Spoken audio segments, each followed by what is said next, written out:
जय श्री बालाजी।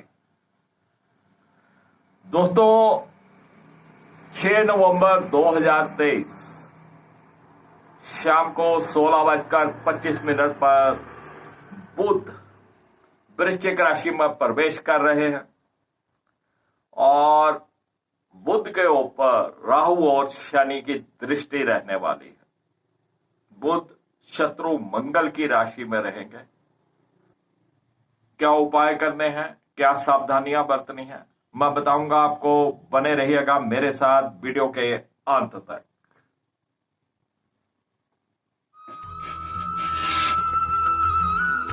मार्केट विशिष्ट आप सबका स्वागत करता हूं।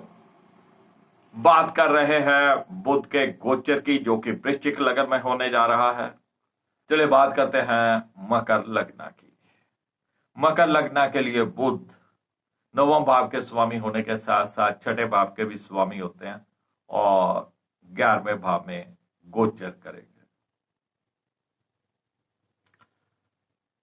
नवम भाव का स्वामी 11वें भाव में, भाग्य का स्वामी जब 11वें भाव में जाता है तो इच्छाओं को पूर्ति करता है। लेकिन यहां पे राहु शनि की दृष्टि है जो कि रुकावट खड़ी करेगी, यानी कि इच्छाओं की पूर्ति होने में भी रुकावट रहेगी और भाग्य भी जहां पर खुलकर आपका साथ नहीं देने वाला, भाग्य में भी रुकावटें रहेंगी। छठे भाव का स्वामी होकर एकादश भाव में, जो जॉब बदलने की सोच रहे थे उनको चाहिए कि इस समय में जॉब नहीं बदले।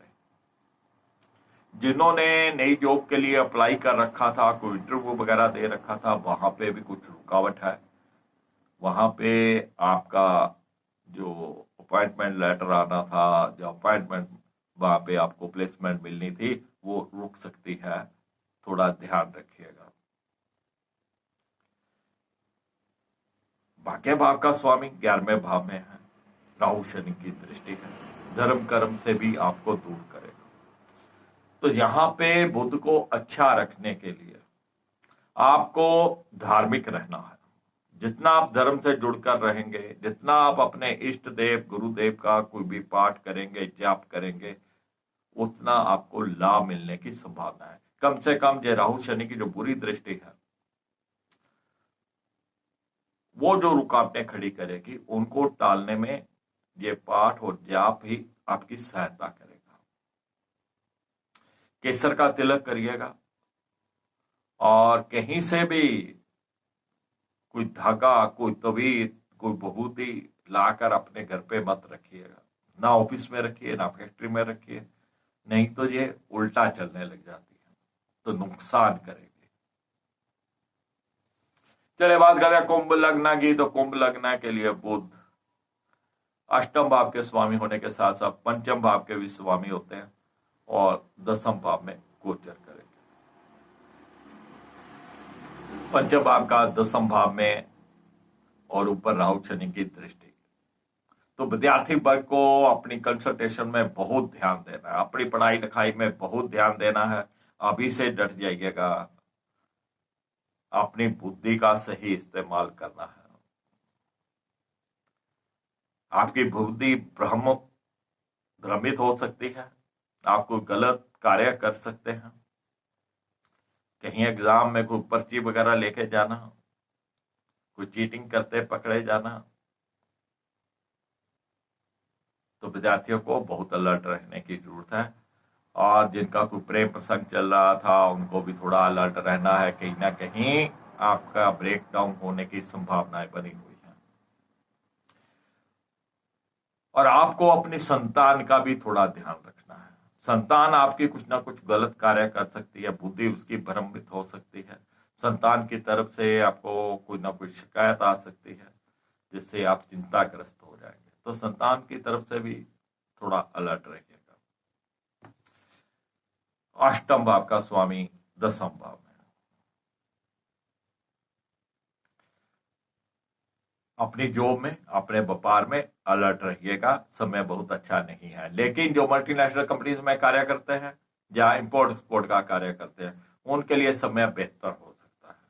उनको अपने व्यापार के सिलसिले में, जॉब के सिलसिले में अब्रॉड जाना पड़े, कहीं यात्रा पे जाना पड़े, यह संभव है।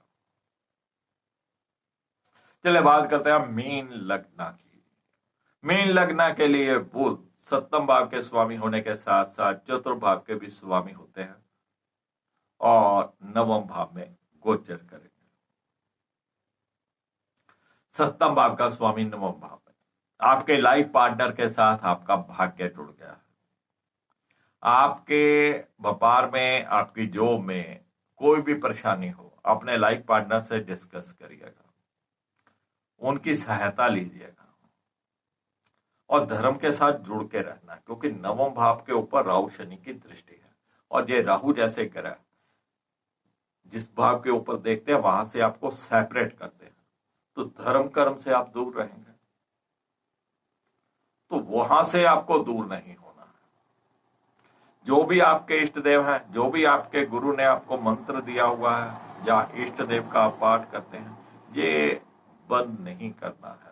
जैसे ही आप बंद करेंगे ये राहु शनि एक्टिवेट हो जाएंगे। ये नाम का सिमरन आपको करते रहना है, केसर का तिलक आपको करते रहना है, धार्मिक रहिए, धर्म के साथ जुड़ के रहिए। और चतुर्भाव का स्वामी भाग्य भाव में माता श्री की सेहत में कुछ ना कुछ उतार चढ़ाव दे सकता है, तो उनकी भी कुछ ना कुछ नजर आप उतारते रहिएगा। किसी भी प्रकार का कोई घर का कोई आपको सुख के साधन लेने हो, टीवी लेना हो, फ्रिज लेना हो, वॉशिंग मशीन लेनी हो, थोड़ा रुक लीजिएगा। जब तक बुध के ऊपर राहु शनि की दृष्टि है तब तक आप परहेज करिए।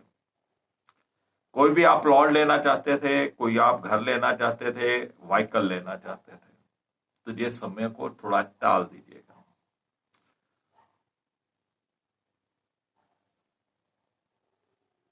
जो भी आपका व्हीकल है उसको भी बिल्कुल टिच रखिए, उसकी सर्विस वगैरह करवा के रखिए, कहीं ये नहीं हो वो भी आपको रास्ते में धोखा दे दे, खराब हो जाए, फिर आप मुश्किल में पड़ेंगे। तो फ्रेंड्स, ये था बुध का गोचर तुला लगन से लेके मीन लगन तक। और बुध का एक बहुत साधारण उपाय है, छोटी कन्याओं की सेवा करना, किन्नरों को हरे रंग के कपड़े या चूड़ियां गिफ्ट करना, गाय को हरा चारा डालना। ये 3-4 उपाय आप आंखें बंद करके कर सकते हैं। तो बुध का गोचर बहुत अच्छा नहीं है, राहु शनि की दृष्टि है। जब 2 पाप ग्रहों की दृष्टि किसी ग्रह के ऊपर रहती है, किसी घर के ऊपर रहती है, तो उसके फल निष्फल हो जाते हैं, उनका फल ही नहीं मिलता, सेपरेटिव प्रभाव हो जाता है, वो उन फलों से आपको अलग कर देते हैं। तो ये 1 महीने का समय है, थोड़ा आराम से निकालिए। वीडियो पसंद आए लाइक करिएगा, शेयर करिएगा, दोस्तों मित्रों को अपने चैनल के साथ जुड़िएगा। मैं फिर मिलूंगा आपको एक नई जानकारी के साथ। तब तक राकेश वशिष्ठ को इजाजत दीजिए। जय श्री बालाजी।